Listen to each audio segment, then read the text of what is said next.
18 বছরের মধ্যে এই প্রথম বোধহয় চট্টগ্রাম চকবাজারের শ্রমিক কল্যাণ ফেডারেশনের এই সম্মেলনে এসেছি। আল্লাহ তাআলা সুযোগ করে দিয়েছেন পট পরিবর্তনের কারণে, না হলে তো এখানের আমাদের প্রবাহ, রেটিনা, ফোকাস, তারপরে সব প্রতিষ্ঠানগুলো তো ধ্বংসই করে দিয়েছিল। তো আলহামদুলিল্লাহ আজকে সমস্ত প্রতিষ্ঠানগুলোতে আমরা আবার বিচরণ করছি, আমাদের লেখাপড়া হচ্ছে। বাংলাদেশ শ্রমিক কল্যাণ ফেডারেশন শ্রমিক আন্দোলনের একটি বিশাল ইতিহাস বাংলাদেশের, এবং শ্রমিক অঙ্গনে এটা বিশাল একটি অধ্যায় অতিক্রম করেছে। আমাদের চট্টগ্রাম মহানগরীতে আমরা এখন প্রায় 82 লক্ষ মানুষ বসবাস করি। এই 82 লক্ষের মধ্যে প্রায় 50 লাখের কাছাকাছি হলাম আমরা শ্রমিক। 50 লাখ আমরা শ্রমিক। এই 50 লাখ মানুষের মাঝেই বাংলাদেশ শ্রমিক কল্যাণ ফেডারেশন আলহামদুলিল্লাহ কাজ করে যাচ্ছে। বাংলাদেশ শ্রমিক কল্যাণ ফেডারেশন শুধুমাত্র কোনো একটি আন্দোলন নয়, শুধুমাত্র একটি সংগঠনও নয়, এটা একটা বিশাল শ্রমিক ভাইদের জন্য বিশ্ববিদ্যালয়। আপনি বিশ্ববিদ্যালয়ে লেখাপড়া করে যেভাবে সার্টিফিকেট অর্জন করবেন, বাংলাদেশ শ্রমিক কল্যাণ ফেডারেশনও, আমি সারা বাংলাদেশে যতটুকু খোঁজখবর নিয়েছি, আলহামদুলিল্লাহ এটা সংগঠন আর আন্দোলনের সাথে তুলনা করাটা ঠিক হবে না। এটা হলো একটা শ্রমিক অঙ্গনে বিশাল একটি বিশ্ববিদ্যালয়।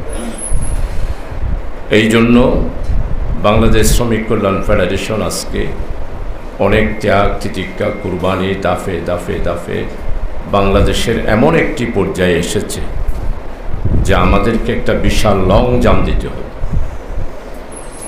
আমি আমাদের ট্রেড ইউনিয়নের অর্থাৎ পট পরিবর্তনের আগে একটা বক্তব্য রেখেছিলাম, আরেকটা কক্সেস বাজারে বক্তব্য রেখেছিলাম একটা হলে।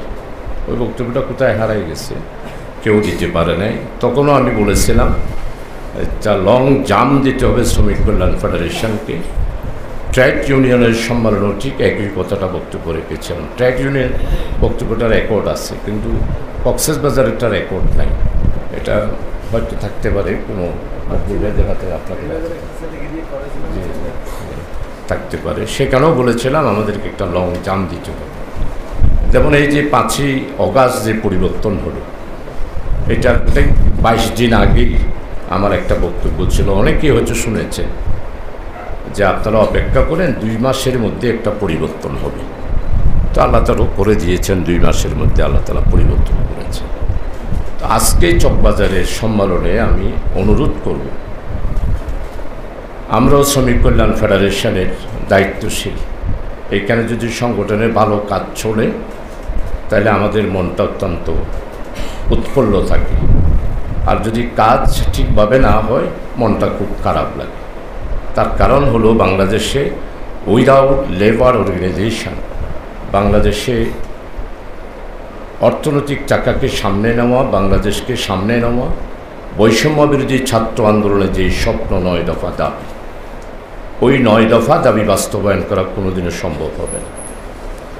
আপনারা গতকালকে আমাদের মাননীয় প্রধান উপদেষ্টা, বিশ্ববরেণ্য স্কলার, নোবেল বিজয়ী ডক্টর ইউনূস সাহেব জাতিসংঘে একটা ভাষণ দিয়েছেন। আপনারা ভাষণটা কে কে শুনেছেন দেখি?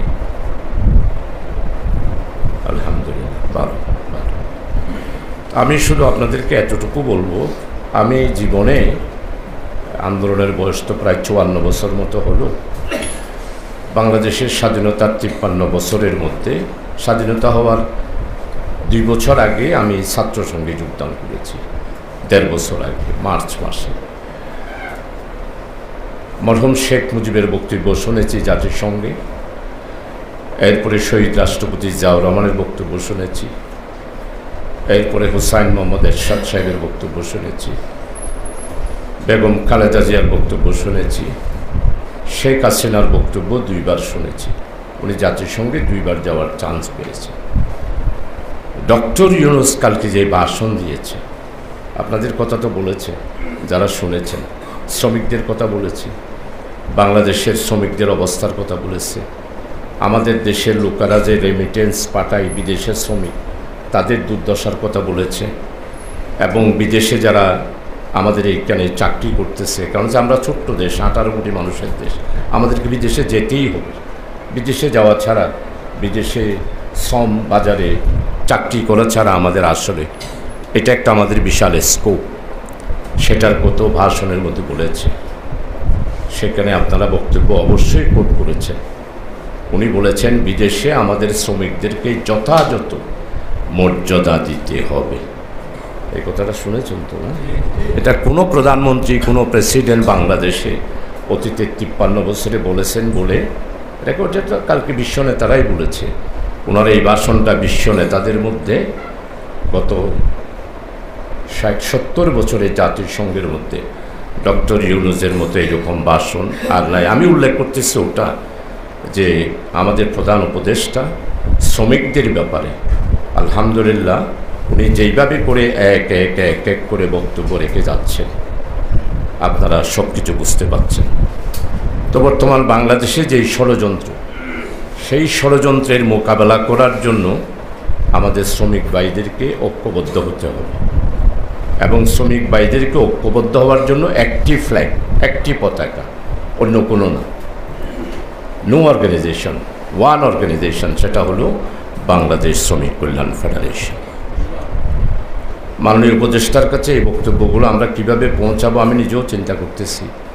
আজকে বোধহয় আপনারা অনেকেই ইনক্লাব পড়েছেন। ইনক্লাবের 2টা ফিচার উঠেছে। একটা হলো ঢাকার শাসন কি দিল্লির হাতে প্রশ্নবোধক, আর একটা হলো যে চিনি সংকট, আর একটা হলো সার সংকট। সার কৃষকদের যে সার, 3টা নিউজ উঠেছে ইনক্লাবের মধ্যে। তো আমি পড়তে পারি নাই, হেডলাইনটা পড়েছি, গাড়ির মধ্যে আস্তে আস্তে করে সব পড়তেছি। এই জন্য ওয়ান অর্গানাইজেশন বাংলাদেশ শ্রমিক কল্যাণ ফেডারেশনের সম্মানিত নেতৃবৃন্দ যারা আছেন, আমি তাদের কাছে পৌঁছাইছি। আমি আসলে কথা পৌঁছানোর ক্ষেত্রে কোনো গাফলতি করি না। আর একটা অভ্যাস আমার, সেটা হলো যে যা বলবো সামনাসামনি বলবো, পিছনে কোনো কিছু কথা বলবো না, এই অভ্যাসটা নাই। এটা আপনাদেরও যদি কারো থেকে থাকে তাহলে এটা পরিচয়। আজকে 150 বছর কতটা এসেছে, তো পিছনে কথা বলা জায়েজ নাই। তো এই জন্য শ্রমিক কল্যাণ ফেডারেশন টোটাল নেতৃবৃন্দদেরকে বলেছি যে অফিসিয়াল এগুলো বাদ দেন। আপনারা ময়দানে মানুষ কি চায়, মানুষের কি ভাবনা, মানুষের কি চিন্তা, মানুষের কি দুঃখ, মানুষের কি ব্যথা, মানুষের কি বেদনা, এই সমস্ত বিষয়গুলো আপনারা রেখেই আপনাদের বক্তব্যগুলো সাজান। আলহামদুলিল্লাহ আমাদের চট্টগ্রামের নেতৃবৃন্দদের অনেকেরই বক্তৃতা অত্যন্ত ডেভেলপ করেছে। আগের বক্তব্য আর এখনকার বক্তব্যের মধ্যে আমি তুলনা করে অফিসে বসে বসে এগুলো অ্যানালাইসিস করি। আলহামদুলিল্লাহ ডেভেলপ করতেছে, আরও ডেভেলপ আমাদের করতে হবে। তো আমার মূল কথা হলো বাংলাদেশে আর কোনো অর্গানাইজেশন নেই, একটি মাত্র অর্গানাইজেশন, একটি মাত্র শ্রমিক আন্দোলন, সেটা হলো বাংলাদেশ শ্রমিক কল্যাণ ফেডারেশন। আমাদের চট্টগ্রামের মধ্যে আমরা সমস্ত বাজার থেকে শুরু করে টোটাল চট্টগ্রামের প্রত্যেকটা সেক্টরে আলহামদুলিল্লাহ আমার যেটা আকাঙ্ক্ষা, যেটা আশা, গত 8 মাসের মধ্যে তো আমি তো যথেষ্ট সফর করেছি এবং গিয়েছি, আপনাদের সাথে মত বিনিময় হয়েছে। আজকে বাংলাদেশের যেই অবস্থা, এইখান থেকে আমাদের ভাইয়েরা 1582 জন শাহাদাতের তালিকা গতকাল পর্যন্ত এসেছে।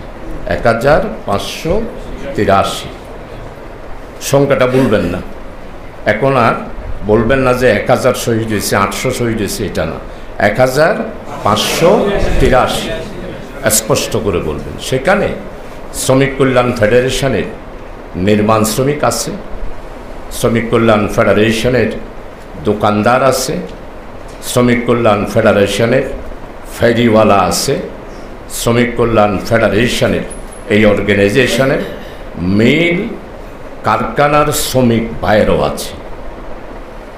এবং এই আন্দোলনে কৃষকও শাহাদাত বরণ করেছে।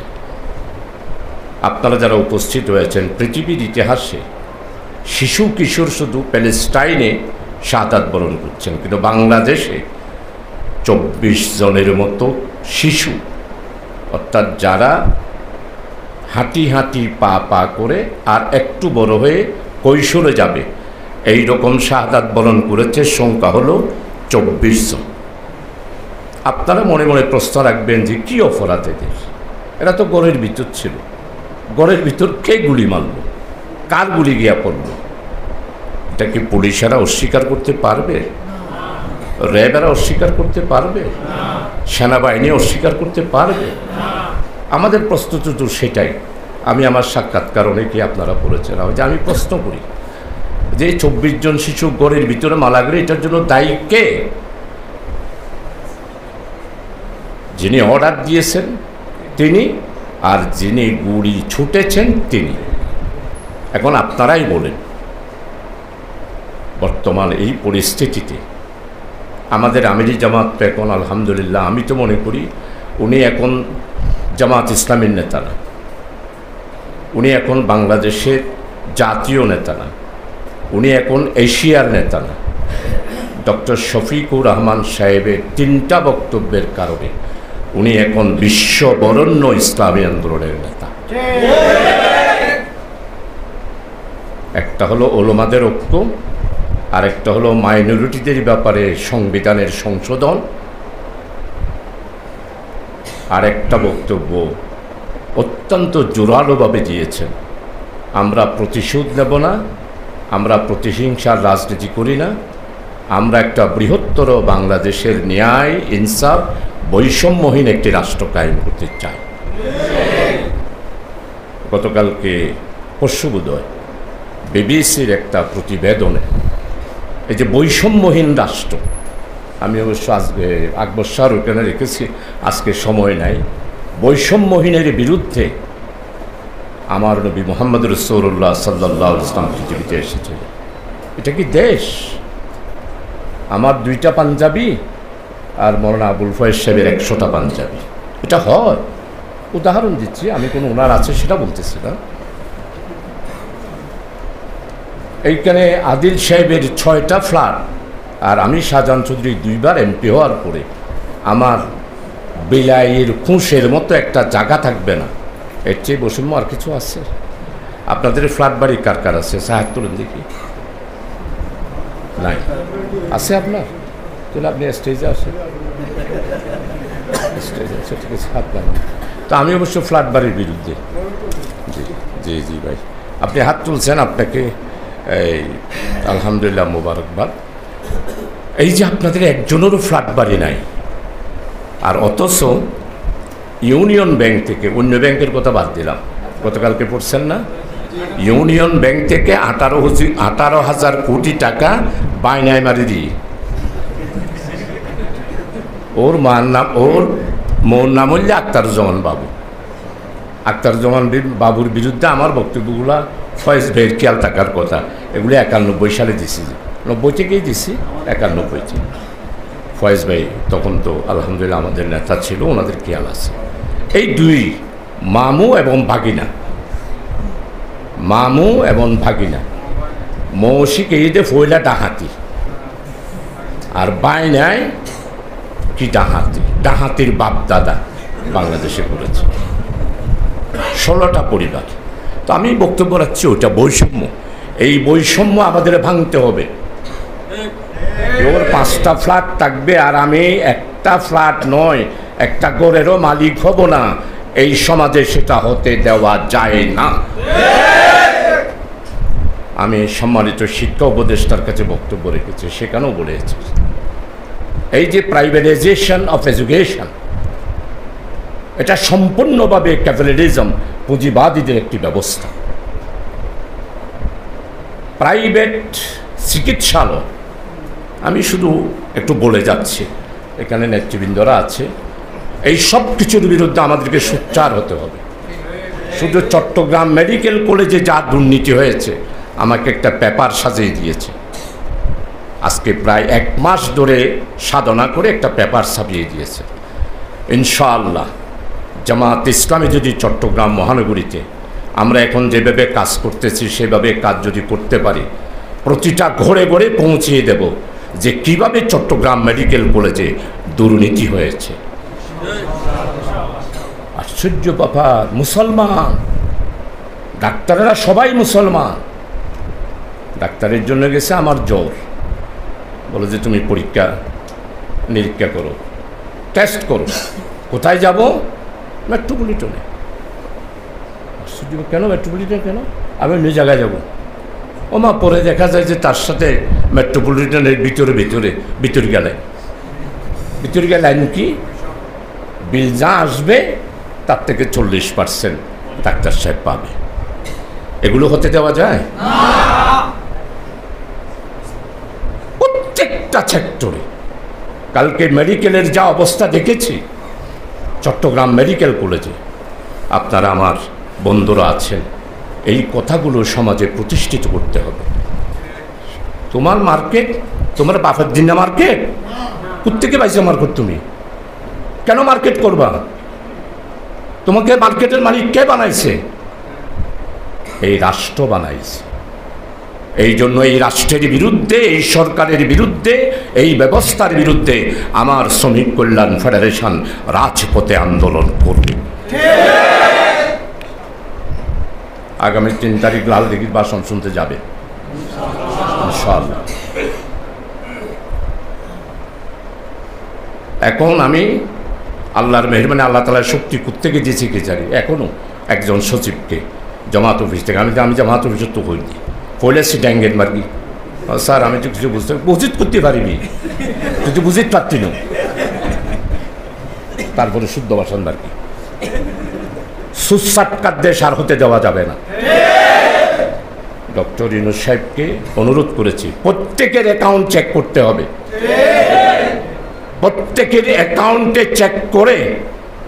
আমাদের আমিরি জামাতকে এমনি বলেছে কথা, আমরা ক্ষমতায় গেলে কাউলেটারেল ছাড়া, বন্ধক ছাড়া প্রত্যেকটা নাগরিককে 10 লাখ টাকা করে লোন সরবরাহ করব আমরা।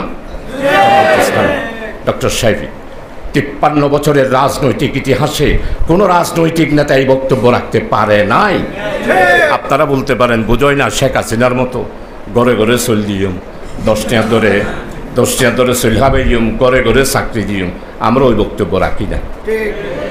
18 বছরে পারছে 10 টাকা করে কেজি চাল। আমরা যখন ক্ষমতার থেকে যাই তখন চাউলের কেজি ছিল 17 টাকা, 4 দলীয় জোট। আজকে সাইফুর আমাকে স্মরণ করি, বাংলাদেশের অর্থনীতিতে এইরকম একজন বীর পুরুষ আর উঠবে না। আমি ওনার সঙ্গে কাজ করেছি প্রায় 3 বছর। ওনার শিখিয়ে দেওয়া বক্তব্য পার্লামেন্টে 33 মিনিট করে 93-99 মিনিট অধিবেশনে বক্তব্য রেখেছি। 17 টাকা করে চায়ের। আমরা যখন সম্মেলন করি তখন আমি এমপি ছিলাম, চাউলের দাম বাড়লো কেন জবাব চাই মুজাহিদ সাহেবের কাছে। তো মুজাহিদ সাহেব আমার বলে যে আপনি জবাব দেন, আপনারা এমপি। তখন আমি বাধ্য হয়ে বলেছিলাম যে হ্যাঁ, অর্থমন্ত্রীকে আমি বলবো যাতে করে আরও 2 টাকা কমানো যায়, 15 টাকা করা যায়। কিন্তু আজকে কাকে বলতে পেরেছেন? 18 বছর চাউলের দাম বেড়েছে, একটা মিছিল করতে পেরেছেন আপনারা? পারেন না। চাউলের দাম কত? 55 টাকা।